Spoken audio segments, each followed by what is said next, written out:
Sesampainya di kerajaan Korea tempat Lee-gon tinggal, awalnya semua terlihat sama.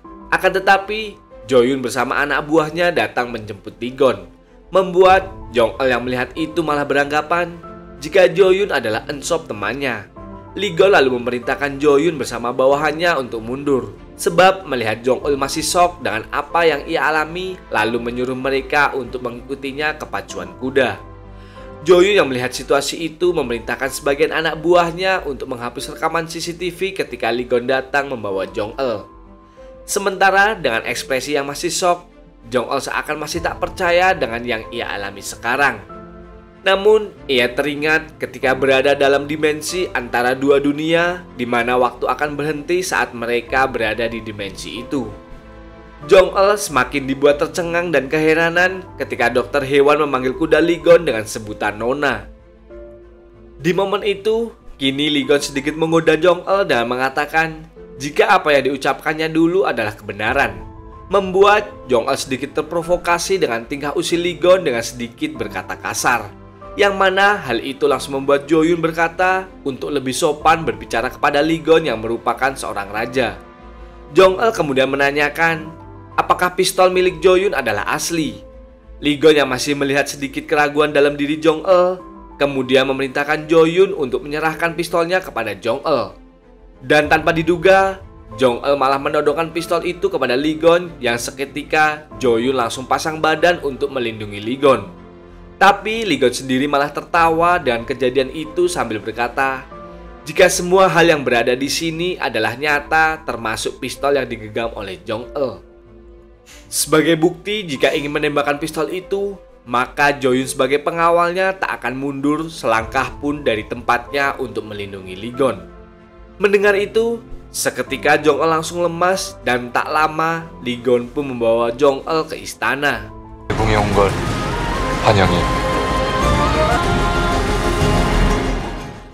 Setibanya di istana, Lee-gon langsung dikejutkan dengan si nenek yang sudah menunggu. Dan si nenek pun kemudian meminta Jong-eul untuk meletakkan semua barang yang ia bawa oleh Jong-eul. Hingga si nenek pun melihat kartu identitas milik Jong-eul. Seolah si nenek sudah mengetahui jika Jong-eul ini adalah orang yang selama ini Lee-gon cari, si nenek lalu menyuruh Lee-gon untuk keluar, sebab ada sesuatu yang harus dibicarakan. Jong-eul yang tinggal sendirian di sana, dirinya masih tak percaya jika sekarang berada di sebuah istana kerajaan yang mewah dan megah. Hingga tak lama, datanglah Nari untuk membawakan segelas teh kepada Jong-eul. Tetapi lagi-lagi, Jong-eul merasa jika itu adalah Nari di dunianya yang adalah tukang kopi di dekat rumahnya. Di sana karena handphonenya tidak ada sinyal, Jong-eul pun meminta Nari untuk meminjamkan handphonenya, sebab ada sesuatu yang ingin ia cari di internet. Nari pun bertanya, apakah itu? Dengan polosnya menjawab jika dirinya ingin mencari nama Lee-gon. Membuat Nari terkejut sebab hal itu merupakan tindakan tak sopan karena menyebut nama raja secara langsung. Tetapi di sisi lain, Jo-yoon yang masih merasa kehadiran Jong-eul mengancam keselamatan Lee-gon, ia pun kembali mendatangi Jong-eul untuk memeriksa sidik jari Jong-eul sambil mengatakan apa yang telah Jong-eul perbuat kepada Lee-gon. Merasa dirinya tak bersalah, Jong-eul mengatakan jika dirinya tak melakukan apapun kepada Lee-gon. Hingga tak lama Lee-gon pun datang sambil membawa makanan beserta minuman favorit Jong-eul yaitu air jahat. Di sana Jong-eul kemudian meminjam ponsel milik Lee-gon. Namun tak lama, si nenek kembali datang untuk membawa Jong-eul ke kamarnya. Sebab si nenek khawatir akan terjadi sesuatu yang membuat gaduh seisi istana. Karena kita tahu sendiri, jika wanita dan pria satu ruangan, maka si Otong akan ikut nimbrung ya guys. Saat di kamar, si nenek lalu mengingatkan Jong-eul untuk tidak memberitahukan apapun yang terjadi di istana, serta tak memberitahukan tentang dirinya kepada siapapun, dan menyuruh Jong-eul untuk tak berbicara kepada siapapun kecuali hanya pada si nenek dan kepada Lee-gon. Tak lama si nenek pun pergi, membuat Jong-eul merasa kesepian. Namun ternyata dari arah jendela datanglah Lee-gon yang sontak membuat Jong-eul terkejut sekaligus bahagia dengan kedatangan sang pujaan hati.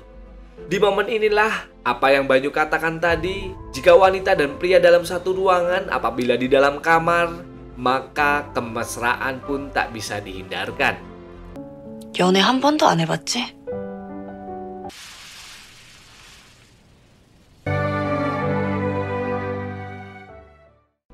Keesokan harinya di pagi buta, Lee Gun mendatangi kamar Jong-el untuk meminta Jong-el menemaninya dalam rangkaian kegiatan kenegaraan dengan menyamar menjadi seorang bodyguard. Akan tetapi, ternyata si nenek sudah berada di sana yang seketika membuat Lee Gun sedikit kegelagapan karena si nenek selalu mengetahui rencananya. Kali ini terlihat Jong-el yang menyamar menjadi seorang bodyguard untuk menemani kegiatan Lee Gun. Di sana, Jong-el dibuat takjub dan terkesima dengan wibawa, karisma, serta kecerdasan dari Lee Gun, sang raja dari kerajaan Korea. 여러분은 대한제국의 Setelah itu, Jo-yun kemudian menyuruh Jong-el untuk berkeliling sekaligus melihat-lihat keadaan kota di kerajaan Korea. Sementara Lee Gun yang berada di pesawat kemudian memeriksa HP-nya untuk melihat histori pencarian yang telah dicari Jong-el melalui HP-nya. Di sana ia pun langsung tertawa ketika Jong-el mencari mantannya serta mencari sesuatu yang umum. Tetapi Lee Gun pun merasa heran ketika Jong-el mencari silsilah keluarganya. Di sisi lain, Jong-el kini menikmati waktu senggangnya dengan berkeliling kerajaan Korea. Dari mulai museum hingga datang ke kantor polisi untuk memastikan apakah para anggota polisi di sana mengenalinya. Hingga Jong-el datang ke rumahnya di dunia ini. Tujuannya yaitu ingin mencari tahu apakah di dunia ini ibunya masih hidup. Namun sayangnya tak ada satupun warga di sana yang mengenali ciri-ciri orang yang dimaksud oleh Jong-el. Saat akan pulang ke istana, Jong-el mendapatkan masalah sebab ia kehabisan uang. Membuatnya mencoba menghubungi pihak kerajaan, namun tentu saja panggilan dari Jong-el selalu diabaikan. Untung saja kejadian itu terdengar oleh Lee Gun yang langsung menyuruh pilot pribadinya banting setir dan kembali menjemput Jong-el. Jong-el sendiri ternyata dari tadi selalu diawasi oleh Jo-yun. Hingga tak lama berselang dengan pengawalan super ketat, datanglah Lee Gun ke sana. Akan tetapi, ternyata tindakan Lee Gun itu diketahui oleh Perdana Menteri Ko yang langsung menyusul ke sana tanpa diduga oleh Lee Gun. Melihat kedatangan Perdana Menteri Ko membuat ekspresi Lee Gun berubah. Jong-el juga berpura-pura jika dirinya adalah seorang turis asing teman lama Lee Gun. Tetapi Perdana Menteri Ko yang memiliki perasaan kepada Lee Gun mulai mencurigai ada sesuatu yang terjadi antara Lee Gun dan juga Jong-el.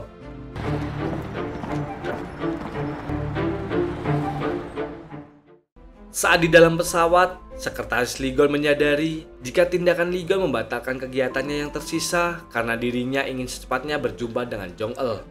Sesampainya di istana, Lee Gun kemudian membawa Jong-el ke dapur. Bukan untuk melakukan hal yang tidak-tidak, melainkan Lee Gun akan membuatkan sebuah masakan untuk Jong-el. Yang tentu saja melihat itu membuat Jong-el semakin jatuh cinta. Di sana, Jong-el menanyakan kartu identitas yang disimpan oleh Lee Gun. Sebab tujuannya datang ke dunia ini ingin melihat kartu identitas itu secara langsung dan akan pergi setelah melihatnya. Akan tetapi, Lee Gun berkata, jika dirinya tak mengizinkan Jong-el untuk pulang. Sementara Perdana Menteri Ko yang masih penasaran dengan keberadaan Jong-el memerintahkan anak buahnya untuk membatalkan semua agenda acara sebab dirinya akan melakukan sesuatu. Di sisi lain, Jo-yun mendapat informasi jika Jong-el adalah seorang penipu yang menjadi incaran pihak kepolisian bernama Luna. Yang mana dengan hal itu membuat Jo-yun semakin menaruh rasa curiga kepada Jong-el dan terlihat menyerahkan gelas yang mana gelas itu terdapat sidik jari dari Jong-el. Sementara, akhirnya Lee Gun memperlihatkan kartu identitas Jong-el yang dia simpan selama ini. Ketika Jong-el melihatnya, kartu identitas itu persis dengan kartu identitasnya yang baru ia buat. Membuatnya bertanya-tanya bagaimana mungkin hal itu bisa terjadi. Apalagi dunia Lee Gun kartu identitas itu sudah ada sejak 25 tahun yang lalu. Lee Gun pun mengatakan jika ketika insiden buruk itu terjadi di masa lalu, tiba-tiba seseorang datang menyelamatkannya dan menjatuhkan kartu identitas itu. Walaupun lama-kelamaan ingatannya tentang hal itu mulai hilang, tetapi ia yakin jika orang yang dimaksud akan datang. Dan Jong-el adalah jawaban yang ia cari selama ini. Untuk itu Lee Gun memohon agar Jong-el tetap berada di sampingnya. Hingga Jo-yun kemudian datang lalu melaporkan jika Perdana Menteri Ko mengerahkan Dewan Keamanan Nasional sebab negara Jepang melanggar aturan dengan memasuki perbatasan tanpa izin. Membuat Lee Gun tak bisa menemani Jong-el sebab dirinya harus menangani masalah itu. Dan karena situasi semakin genting dan terpaksa, Lee Gon harus berpisah dengan Jong-el dan merelakan Jong-el untuk kembali ke dunianya. Sebab dirinya harus berangkat ke medan tempur sampai waktu yang tak bisa ditentukan. 또 보자, 이곤. Kini terlihat Jong-el sudah ada di dunianya, sementara Lee Gon berada di medan tempur.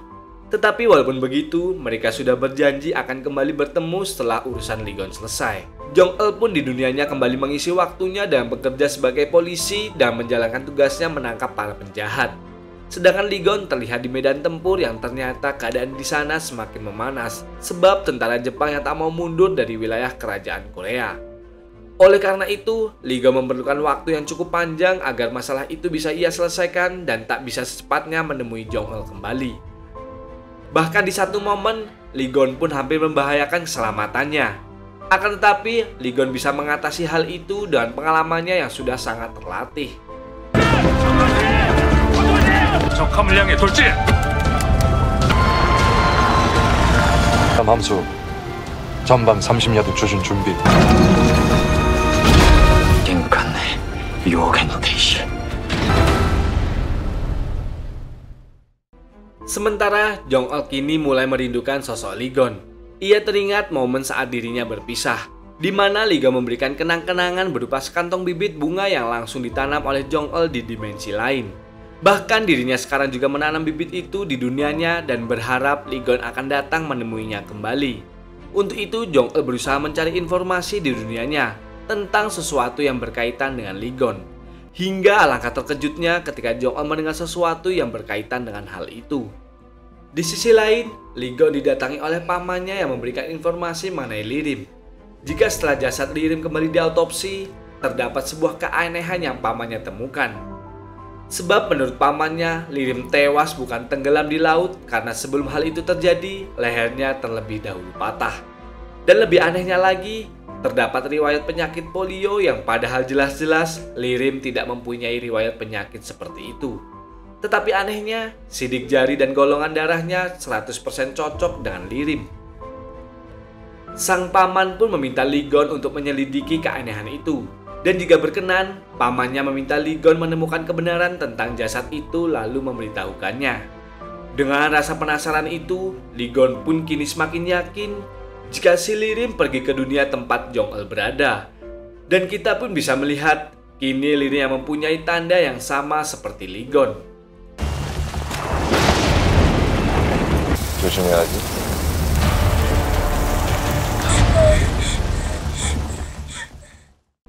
Hingga kita pun melihat Jong-el yang baru pulang, wajahnya tersenyum bahagia tatkala melihat sang pujaan hati yaitu sang raja tampan Lee Gon sudah berada di depannya. Jong-el yang sudah sekian lama tak bertemu, dirinya pun langsung memeluk erat sang raja.